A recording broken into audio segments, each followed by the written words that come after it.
Ang ganda niyang pang forma at saka pang couple, di ba? Kung may couple shoes, may couple shades. Hi everyone, it's me, your Tita Laika. Welcome back to my channel, and for today's vlog, ay samahan niyo ako sa ating TikTok finds by your Tita Laika. So mag-unboxing tayo for today's video. Tita Laika.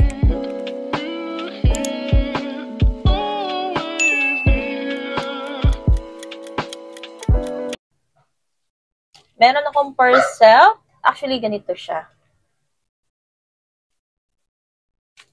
So, ito kasi, sa asawa ko to. Tapos, ito yung sa akin. Ganito lang siya kaliit. Tapos, under radiation na rin siya. So, magagamit ito outdoor. At kapag kayo nag-phone or gumagamit ng cellphone, alam naman natin kapag gumagamit tayo ng cellphone, ay masakit sa mata kapag matagal na babad. So, ito nakakatulong po sa ating daily use. Ayan. So, ito siya. Ayan.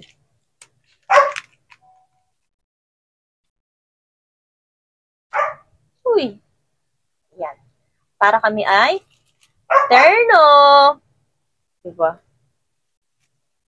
So, maganda siya, guys. Ayan, papakita ko lang din sa inyo. Ayan.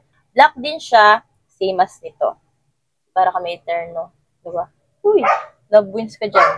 Meron din siyang pang-sample ng UV rays.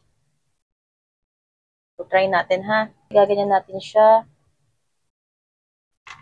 So, ayan. Makikita ninyo na kita ba na nag-darken siya. So, ayan siya. Papalitan natin na ito.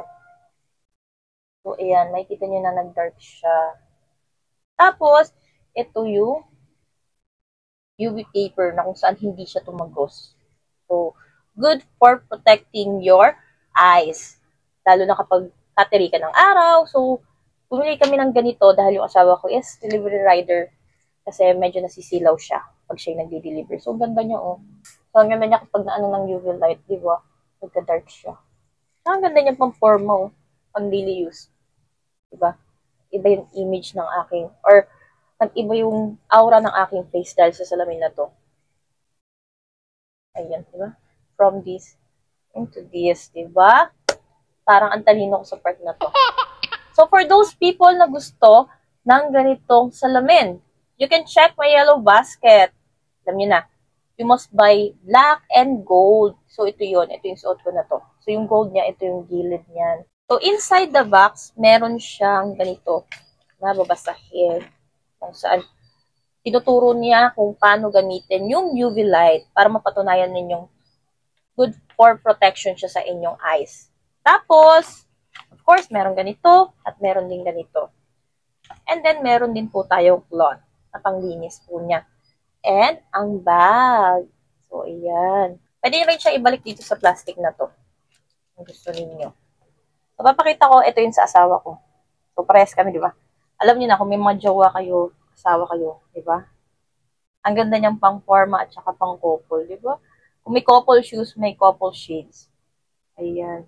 Ang pogi. Asawa ko parang teacher. Wow!